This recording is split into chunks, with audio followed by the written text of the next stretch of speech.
مکہ سے فکر و فن علم کی انجمن فضل محبوب رب سایہ پنجہ پنجہ پنجہ قوم کی آبرو قوم کی آبرو اور ملت کا دھن اے علی چمن اے علی چمن اے علی چمن اے علی چمن اے علی چمن اے علی۔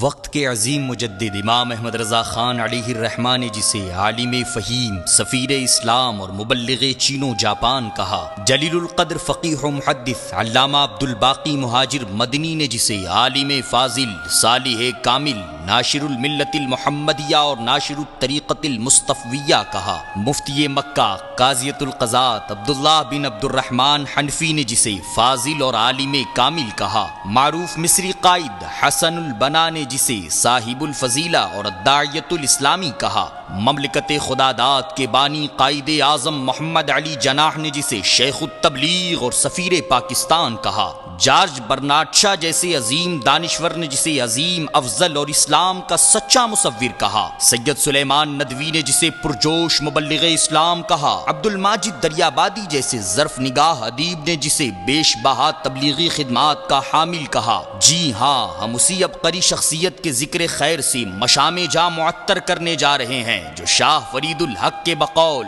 بیک وقت عالم بھی تھے، صوفی باصفا بھی، قدیم علوم کے شہ سوار ہونے کے ساتھ ساتھ جدید علوم کے نابغائے روزگار بھی، کاروباری معاملات میں ایک بہترین تاجر بھی اور میدان سیاست کا ایک درخشندہ ستارہ بھی۔ ہاں وہی ابر گوہربار جو 1892 عیسوی میں سرزمین میرٹھ کی افق سے اٹھا تو پوری کائنات ارضی پر جھوم جھوم کر برسا۔ دیار عرب ہو یا بلاد عجم، جنوبی امریکہ کی غیر مہذب قوم ہو یا شمالی امریکہ کا جدید سائنٹیفک ماحول، افریقہ کی سنگ لاخ زمین ہو یا مصر و شام کا سرابی صحرا، انڈونیشیا اور سنگاپور کے جزائر ہوں یا یورپی دنیا کے دلکش مناظر، رحمت خداوندی کا یہ صحابہ کرم سب پر ابر نیساں بن کر برسا۔ دی اذان کبھی یورپ کے کلیساؤں میں، کبھی افریقہ کے تپتے ہوئے صحراؤں میں، نقش توحید کا ہر دل پہ بٹھایا ہم نے، زیر خنجر بھی یہ پیغام سنایا ہم نے، محفل کون و مقام سحر و شام پھرے،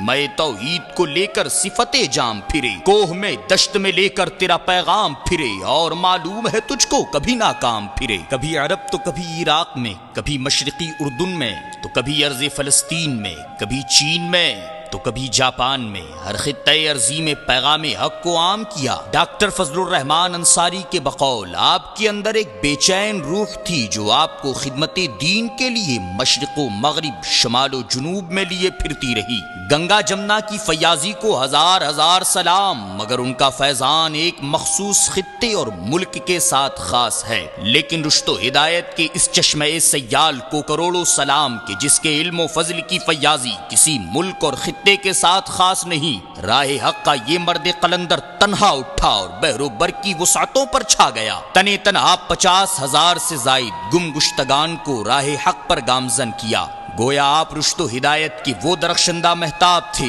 جس کی چاندنی شب تار میں سب کی رہنمائی کرتی ہے، اور عرفان و آگہی کے بافیض بادل تھے جس کے دامن سے جھڑنے والے قطرے قلب و روح کی سوکھی کھیتیوں کو حیات نو کا مزدحج فضا سناتے ہیں۔ مبلغ اسلام کا دور 1892 تا 1954 بڑا ہی ہنگامہ خیز رہا۔ اسی دور میں دو عالمی جنگیں ہوئی، ارض فلسطین پر اسرائیل کا ناپاک وجود ہو یا خلافت عثمانیہ نے اپنی آخری سانس لی، بر صغیر ہند و پاک میں سیاسی، مذہبی اور مسلکی طوفان کی قیامت خیز لہریں اٹھ رہی تھی۔ ایسے نازک ترین دور میں مبلغ اسلام نے ملکی و عالمی مسائل کو سلجھانے میں اہم کردار ادا کرنے کے ساتھ مذہب اسلام کے پیغام توحید و رسالت کو پوری دنیا میں عام کیا۔ ہند و حجاز ہی نہیں، 3 درجن سے زائد ممالک کے آفاق پر مہر منیر بن کر چھا گئے۔ بارگاہ خداوندی سے زبان و بیان میں وہ شیرینی اور اثر آفرینی ملی کہ جس نے معروف فلسفی جارج برنارڈ شاہ اور ٹوکیو کے پروفیسر این.ایچ. برلاس تک کو یہ کہنے پر مجبور کر دیا کہ اگر اسلام کی شبیہ یہی ہے جسے آپ پیش کر رہے ہیں تو مستقبل میں پوری دنیا کا مذہب دین اسلام ہوگا۔ تقریر کے ساتھ تصنیف و تحریر میں آپ منفرد المثال تھے۔ عربی، فارسی، اردو، انگریزی، فرینچ، چینی، جاپانی، ملائی، انڈونیشی اور دیگر سواحلی زبانوں پر عبور و رسوخ، دنیا بھر میں مساجد و مدارس اور دینی معاہد و مکاتب کی تاسیس، عالمی سطح کی متعدد تنظیموں کا قیام، مسلم مسائل پر مذاکرات اور ان کے حل کے لیے ملک و بیرون ملک کے متعدد وفود کی قیادت، سعودی حکومت کی طرف سے حجاج پر عائد کردہ ٹیکسوں کا خاتمہ، all India Sunni conference Banaras میں شرکت، انگلستان، France, Italy, British Guiana, Madagascar, سعودی عرب، ٹرینیڈاڈ، امریکہ، فلپائن، Singapore, Malaysia, Thailand, Indonesia, Ceylon, Burma, چین، جاپان، ماریشس، جنوبی و مشرقی افریقہ کی نوآبادیات، عراق، اردن، فلسطین، شام اور مصر وغیرہ کے تبلیغی دورے، دینی و عصری علوم میں مہارت، مختلف زبانوں میں رسائل و مجلات اور اخبارات کی اشاعت، اسلام کی ابتدائی تعلیمات، تبلیغ اسلام کے اصول، اسلام اور اشتراکیت، مسائل انسانی کا حل، اسلام میں عورت کے حقوق، مرزائی حقیقت کا اظہار، بہار شباب، کتاب التوصیف اور ذکر حبیب جیسی گراں قدر کتب و رسائل کی تصنیف، برینو کی شہزادی گلیٹ پالمر، ماریشس کے فرانسیسی گورنر مروات، ٹرینیڈاڈ کی خاتون وزیر، سیلون کے وزیر پروفیسر ریونڈ،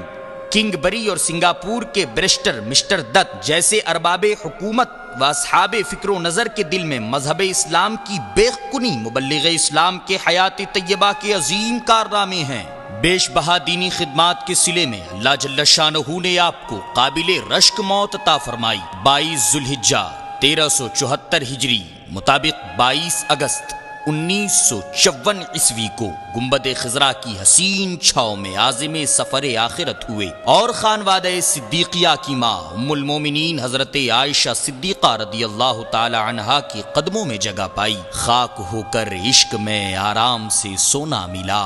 جان کی اکسیر ہے الفت رسول اللہ کی۔ آپ کے بعد آپ کے فرزند ارجمند قائد اہل سنت حضرت شاہ احمد نورانی علیہ الرحمہ نے آپ کی سچی جانشینی فرمائی۔ 13 مارچ 1926 عیسوی 17 رمضان المبارک 1344 ہجری کو میرٹھ میں آپ کی ولادت ہوئی۔ 1948 میں والد ماجد کے ہمراہ میرٹھ سے کراچی ہجرت فرمائی۔ مذہب اور سیاست کے پلیٹ فارم سے دین کی بیش بہا خدمات انجام دیں۔ عالمی تنظیم ورلڈ اسلامک مشن، حلقہ قادریہ علیمیہ، اشاعت اسلام ماریشس، علیمیہ اسلامک مشن کالج، علیمیہ دارالعلوم Mauritius, young men Muslim association Guiana, Muslim education trust امریکہ، South Africa Islamic missionaries guild, all Malaya Muslim missionary society, Malaysia حنفی مسلم سرکل، پریسٹن برطانیہ، دارالعلوم علیمیہ جمدہ شاہی انڈیا، دارالعلوم جامعہ مدینۃ الاسلام، ڈین ہاگ ہالینڈ جیسے عظیم عالمی اداروں کی تاسیس اور سرپرستی فرمائی۔